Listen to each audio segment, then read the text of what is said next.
नमस्कार, खबर उत्तराखंड देख रहे हैं आप। मैं हूं आपके साथ विशाल गर्ग। खबरों की शुरुआत करेंगे बड़ी खबर से। दिल्ली देहरादून एक्सप्रेस वे लगभग तैयार। करीब 13,000 करोड़ रुपए की लागत से बना हाईवे।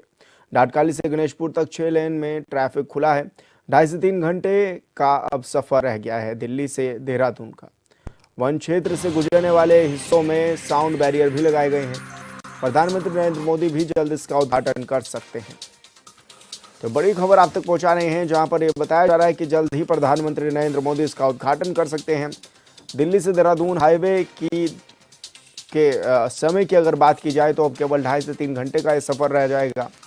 हालांकि अभी तक 4 से 5 घंटे दिल्ली देहरादून जाने के लिए लगते थे, लेकिन अब ये समय घटकर 2.5 से 3 घंटे का हो जाएगा। करीब 13,000 करोड़ रुपए की लागत से ये बना है एक्सप्रेसवे, और ऐसे में अब सफर जो है वो 2.5 से 3 घंटे का ही मात्र रह जाएगा। वन क्षेत्र से गुजरने वाले हिस्सों में साउंड बैरियर भी लगाए गए हैं, और ये भी बताया जा रहा है कि इस दौरान पूरी तरह से तैयार हाईवे हो चुका है और जल्द ही इसका उद्घाटन भी किया जा सकता है। तो डाटकाली से गणेशपुर तक 6 लेन ये बनाया गया है हाईवे, और ऐसे में 2.5 से 3 घंटे का अब सफर रह जाएगा। तो प्रधानमंत्री नरेंद्र मोदी जल्द इसका उद्घाटन भी कर सकते हैं। हालांकि समय समय पर ट्रायल के लिए भी ये खोला गया है, और ये बताया जा रहा है कि 13,000 करोड़ की लागत से ये बनकर तैयार भी हुआ है। नेटवर्क की किसी तरह की कोई दिक्कत ना हो, उसके लिए ये भी बताया जा रहा है कि नेटवर्क भी लगाए गए हैं, और ऐसे में तैयारी जोरों शोरों से जारी है। और संवाददाता योगेश आर्य हमारे साथ लाइव जुड़ गए हैं। योगेश, क्या कुछ जानकारी मिल रही है, कब तक इस हाईवे को खोल दिया जाएगा ताकि राहत मिल सके उन यात्रियों को जो दिल्ली देहरादून का सफर तय करते हैं? हाँ, देखिए इस साल देखा जाए तो दिल्ली देहरादून एक्सप्रेस वे जो है जल्दी ही तैयार हो जाएगा, और अंतिम चरण में इसकी तैयारियां हैं, क्योंकि अंतिम चरण का काम रह गया है। उसको लेकर के पूरा फाइनल इसको टच देने का काम जो है वो किया जा रहा है। और ऐसे में देखा जाए तो करीब 13,000 करोड़ रुपए की लागत से बना दिल्ली देहरादून एक्सप्रेस वे है, जिसमें जो है एलिवेटेड रोड की अगर हम बात करें तो करीब 12 किलोमीटर का हिस्सा है जो गणेशपुर से डाटकाली तक को जोड़ता है। और ऐसे में यही इलाका ऐसा था जहाँ पर जो है पहले नेटवर्क की प्रॉब्लम थी, इसके साथ साथ काफ़ी जाम लगता था, और करीब 8 से 10 घंटे का सफ़र जो है दिल्ली देहरादून के बीच रहता था। लेकिन ये जो सफ़र है ये महज 2.5 से 3 घंटे का रह जाएगा ये हाईवे चलने के बाद। और अगर हम पूरे इस वर्कआउट को देखें तो इस तरह से ये पूरा हाईवे तैयार किया जा रहा था। इसमें काफ़ी वक्त इसलिए भी लगा है क्योंकि जो है कई ऐसे हिस्से थे जो बनाने में समय लग रहा था। एलिवेटेड अगर रोड की बात करें तो 580 पिलर्स पर एलिवेटेड रोड बनाया गणेशपुर से डाटकाली तक, और इस पूरे प्रोजेक्ट को लेकर के अब ट्रायल भी किया जा चुका है। हालांकि बीच बीच में बड़े वाहनों को छोड़कर ट्रायल के बाद जो है इसको बंद किया गया है। समय पर हादसे भी देखने को मिले हैं, लेकिन अब इसको पूरी तरीके से तैयार करने के बाद जल्दी ही खोल दिया जाएगा, और माना जा रहा है कि इसके उद्घाटन के लिए प्रधानमंत्री नरेंद्र मोदी यहाँ पर पहुंचेंगे। तो अब देखना होगा कि कब तक इसका पूरी तैयारी की जाती है, क्योंकि अंतिम जो है इसमें टच रह रहा है, लाइटों की व्यवस्था की जा रही है। इसके लिए अगर देखा जाए तो नेटवर्क की जो समस्याएं रहती थी उसको लेकर के 12 टावर्स जो है इस बीच लगाए जा रहे हैं, जिससे टावर जो नेटवर्किंग समस्या जो है वो खत्म हो जाएंगी। यानी कि पहाड़ी क्षेत्रों में भी जो मोबाइल की घंटी पहले नहीं बजती थी वो भी बजती भी सुनेगी। जी, लेकिन योगेश, 4 फेज में इस हाईवे को बनाया गया है। कहाँ कहाँ तक अभी कार्य पूरा हो चुका है, और लगभग क्या माना जा सकता है कि कब तक इसको खोल दिया जाएगा? देखिए इस पूरे को लेकर अगर देखा जाए तो क्योंकि तैयारियां अभी चल रही हैं। अभी अगर हम बात करें तो इस पूरे एलिवेटेड रोड पर लाइटिंग का काम अभी बहुत हद तक रह रहा है, उसको पूरा करना है। इसके साथ साथ अगर देखा जाए तो सहारनपुर के हिस्से में कई ऐसे पुल हैं जिन पर काम होना, बाकी बिहारीगढ़ का एक पुल है जिस पर अभी काम काफ़ी रह रहा है, तो वह भी इसका एक हिस्सा है। और इसके साथ साथ देखा जाए तो क्योंकि ये 4 चरणों में बनाया गया है, अक्षरधाम से शुरुआत होती है इसकी, उसके बाद शामली बागपत होते हुए सहारनपुर से ये जो है देहरादून को जोड़ा गया है। तो इस वक्त काफ़ी काम इसमें है, लेकिन ये माना जा रहा है कि अंतिम चरण में ही 2 से 3 माह के अंदर जो है इस पूरे काम को खत्म करने के बाद जो है इसका उद्घाटन जो है वो विधिवत तौर पर कराया जाएगा। जी, लेकिन अभी हाल फिलहाल में प्रधानमंत्री नरेंद्र मोदी भी उत्तराखंड दौरे पर रहेंगे। क्या इस दौरान भी वो इसका जायजा ले सकते हैं, योगेश? और तो दूसरा, जो यात्री हैं वो कितना बेसब्री से इंतजार कर रहे हैं इस हाईवे के खुलने का?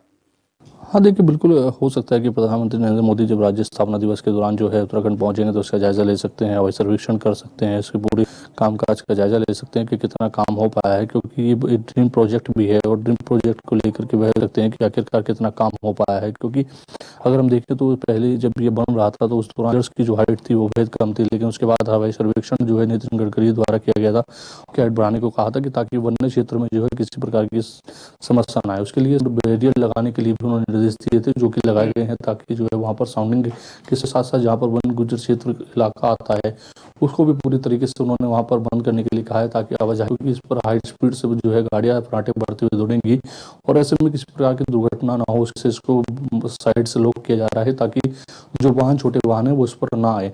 तो प्लानिंग की जा रही है। हो सकता है कि प्रधानमंत्री नरेंद्र मोदी जब राज्य स्थापना के दौरान यहाँ पर आए तो हवाई सर्वेक्षण कर सकते हैं, या फिर एनएचआई के अधिकारियों से इस पूरे का जो है जायजा ले सकते हैं, वहाँ मौके पर पहुँच सकते हैं, उसकी जानकारी जुटा सकते हैं कि आखिरकार कितना काम बाकी रह गया और कब इसको पूरी तरह से आमजन के लिए खोल दिया जाएगा। जी बिल्कुल योगेश, बहुत शुक्रिया आपका तमाम जानकारी साझा करने के लिए।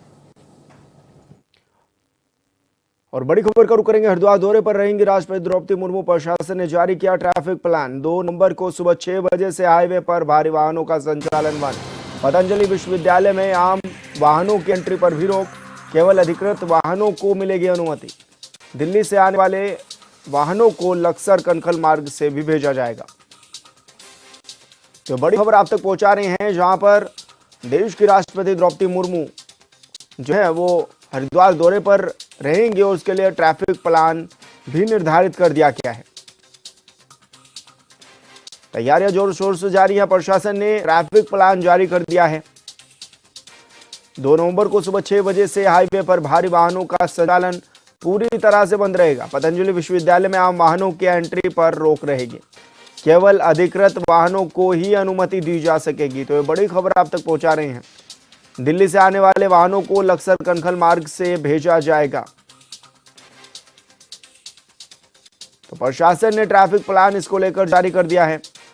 2 नवंबर को सुबह 6 बजे से हाईवे पर भारी वाहनों का संचालन पूरी तरह से बंद रहेगा।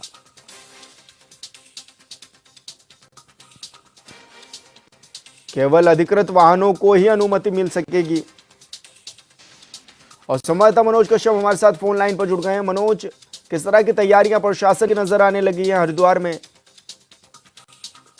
देखिए, कल महामहिम राष्ट्रपति का हरिद्वार दौरे है, जिसको लेकर तमाम जो तैयारियां है वो उनको आज अंतिम रूप दिया जाएगा। यहाँ पे एक रिहर्सल पहले भी किया गया था, आज भी किया जाएगा, क्योंकि यहाँ पे महामहिम राष्ट्रपति के आने से पहले तमाम जो तैयारी है उनको पूरा कर लिया जाएगा। हालांकि अब यहाँ पे जो ये कार्यक्रम कल होगा, कल यहाँ पे पतंजलि का जो विश्वविद्यालय है और उसके दीक्षांत समारोह में मुख्य अतिथि के रूप में महामहिम राष्ट्रपति द्रौपदी मुर्मू पहुंचेगी, जिसको लेकर तमाम जो तैयारियां थी वो प्रशासन ने कर ली गई है। कई दिन पहले से तैयारियों का जो जायजा था वो यहाँ के जो हरिद्वार के डीएम और एसएसपी उनके द्वारा भी लिया गया। तो साथ ही साथ यहाँ पे एक ट्रैफिक प्लान अलग से बनाए गए हैं, जो कार्यक्रम के शुरू होने से पहले यानी कि करीब 6 बजे जो है ट्रैफिक प्लान को लागू कर दिया जाएगा। और यहाँ पे ये ट्रैफिक प्लान तब तक लागू रहेगा जब राष्ट्रपति हरिद्वार के अंदर रहेंगे, और जब तक यहाँ से तमाम जो भारी ट्रैफिक को डाला जाएगा, पूर्ण रूप से हाईवे पर जो ट्रैफिक है उसको बंद कर दिया जाएगा। यहाँ पे छोटे वाहन होंगे उनको निकाला जाएगा। यहाँ पे तमाम हाईवे के ऊपर भी पुलिस का पहरा वो यहाँ पे रहेगा, और साथ ही साथ जो पुलिस की कई टीमें हैं वो यहाँ पे तैनात कर दी जाएगी। यहाँ पे दिन पहले से हरिद्वार के डीएम के द्वारा पुलिस प्रशासन को ब्रीफ भी किया गया था। जी बिल्कुल मनोज, बहुत शुक्रिया आपका तमाम जानकारी साझा करने के लिए। और यहाँ रुको छोटे से ब्रेक के लिए, जल्द होंगे हाजिर।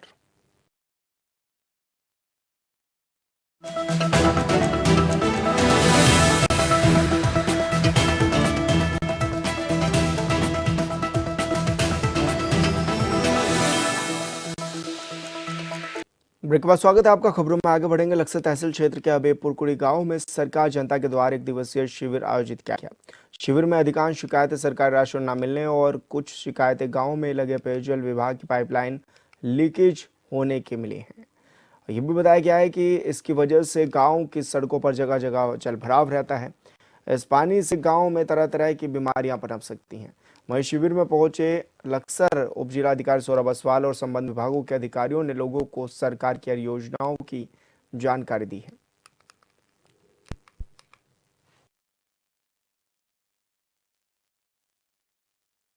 सरकार जनता के द्वार कार्यक्रम के तहत आज हबीबपुर कुड़ी में हमने ये लगाया है प्रोग्राम।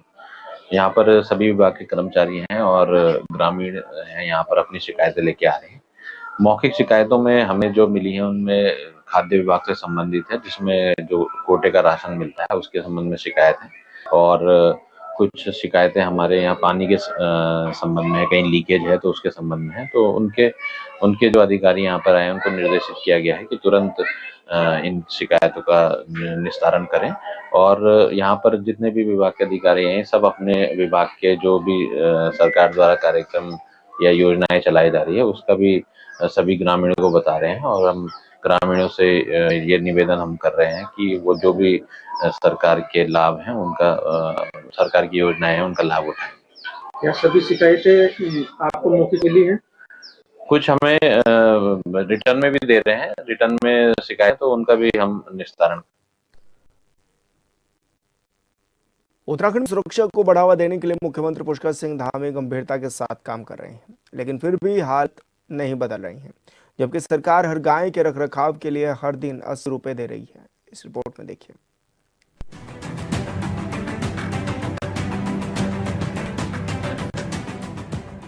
अल्मोड़ा जनपद के दूरस्थ विकासखंड भगिया शरण के ग्राम सभा रिखाड़ में श्री शांति धाम रक्षेश्वर महादेव के निकट बनाई गई गौशाला में गौवंश मृत पड़े मिले, जिससे क्षेत्रीय जनता में आक्रोश है। श्री शांति धाम रक्षेश्वर महादेव समिति ने पशुपालन मंत्री उत्तराखंड सरकार, जिलाधिकारी अल्मोड़ा, मुख्य पशु चिकित्सा अधिकारी अल्मोड़ा और उप जिलाधिकारी भगियासैंण को पत्र के माध्यम से मंदिर के निकट बनी गौशाला की स्थिति को देखते हुए कार्रवाई करने की मांग की है। हमारा 22 तारीख को यहाँ नई कार्यकारिणी का गठन हुआ, उसमें हम लोग यहाँ पर आए थे। हमने कहा हमारा यहाँ पर शमशान घाट भी है इधर पूरे इलाके का, तो हम ये देखने आए कि इसकी स्थिति कैसे सुधरेगी, क्या होगा। उसी बीच जब हम नीचे को आ रहे तो हमने यहाँ गाय देखी, गायों की स्थिति यहाँ बड़ी ख़राब थी। यहाँ एक गौशाला बना है और गौशाले पर जो है गाय भूखी प्यासी मर रही थी, दोनों तरफ से ताले लगे थे, और एक गाय ऐसी तड़प रही थी अंदर जिसको हम पानी पिलाना चाहते। हमने कहा ये पानी पी के हो सकता है जाग जाए, इसमें जान आ जाए, लेकिन दोनों तरफ ताले होने से न तो यहाँ पर घास की व्यवस्था थी, न पानी की व्यवस्था, न दाने की व्यवस्था, किसी प्रकार की व्यवस्था नहीं थी। एक 5-6 पुले घास के रखे हैं जो लगभग 1 महीने से हमारे सारे लोग यहाँ के बता रहे हैं कि 1 महीने से ये ऐसी ही पड़ी है घास, न उनको खिलाना है न कुछ करना है। श्री शांति धाम रक्षेश्वर महादेव के निकट 3 साल पहले आवारा और पालतू गौवंश के लिए गौशाला बनाई गई। विधायक निधि, सांसद निधि से बने गौशाला में वर्तमान में 24 गाय रखी गई है, जिसका संचालन शंकर दत्त फुलारा की तरफ से किया जा रहा है। यहाँ पर पालतू गायों को रखने के लिए गाय के मालिक से लगभग 2500 रुपए प्रति गाय लिया जाता है, जिसके बाद गायों को इस गौशाला में रखा जाता है। बावजूद इसके गाय की मौत हो रही है और लोगों में आक्रोश है। और गायों की स्थिति ऐसी है जहाँ से हम अपने भोलेनाथ को प्रसन्न करने के लिए, जल चढ़ाने के लिए पानी ले जाते हैं, वहाँ पर ही अपनी गाय फेंकने का इन्होंने अपना अड्डा बना दिया है। और अब हमारे ये भगवान को सनातनी होने के बाद भी भगवान को ऐसे अशुद्ध कर रहे हैं। ये कैसे सनातनी है, कैसे ये लोग जो है वो कर रहे हैं, इसके लिए हमको बहुत यहाँ सारी क्षेत्रीय जनता में बहुत रोष व्याप्त है। और अगर ये लोगों ने ठोस खबर नहीं टाइम से, तो हो सकता है ये बहुत बड़े जन आंदोलन का रूप भी लेगा। स्थानीय लोगों के मुताबिक गायों के लिए गौशाला में उचित व्यवस्था नहीं है, जिस कारण मंदिर के आसपास और गौशाला के पास गाय मरी मिल रही है। ग्रामीणों का कहना है कि गौशाला मंदिर श्री शांति धाम रक्षेश्वर महादेव के बिल्कुल निकट है। यहाँ पर आए दिन गौवंश की मौत हो रही है, श्रद्धालु परेशान हो रहे हैं। मंदिर के आसपास चारों तरफ गौवंश के मृत शरीर और उनके बचे कंकाल ही दिखते हैं, वजह से जंगली जानवरों का भय बना रहता है। सारे आरोपों पर गौशाला स्वामी की भ्रम सबसे ज्यादा फैलाया जा रहा है कि रुपया आ गया है और ये लोग खा करके मलाई खा, अभी कह रहे थे ना अंदर एक जना कि मलाई ये खुद खा रहे हैं। तो भाई हम तो कह रहे हैं कि जानकारी ले लो, सूचना ले लो। सूचना का अधिकार दिया हुआ है, तो कितना रुपया इसके लिए आ गया है जो गायों के लिए आता है या गौवंश के लिए आता है, तो वो जानकारी मिल जाएगी। लेकिन सब पढ़े लिखे लोग हैं, पर क्या है कि खाली भ्रम फैलाना है, इसलिए जो है उसकी वास्तविक जानकारी नहीं लेना चाहते। बस यहाँ पर इनको चिड़ मची है कि गौशाला क्यों खोल दी, जब इन्हीं लोगों ने बुलाया था। अब ये बात कहने का अवसर अगर मेरे को मिल रहा है तो मैं पूरी बात कहूँगा। इन्हीं लोगों ने हमें यहाँ पर बुलाया, इन्होंने कहा कि यहाँ पर अच्छी जगह है, और हम ढूंढ रहे थे पिछले कई सालों से गौवंश के लिए जगह, कि भाई कहीं अच्छी जगह मिल जाए। तो यहाँ पर नदी भी नज़दीक में देखी और ये देखा कि अच्छा क्षेत्र भी है, जंगल भी नज़दीक में। इन लोगों ने हमें प्रोत्साहित किया, ये मैं मानूंगा। उस समय पूरी समिति ने इनकी, उस समय के कुछ लोग तो अभी इनके बीच में दिख नहीं रहे हैं।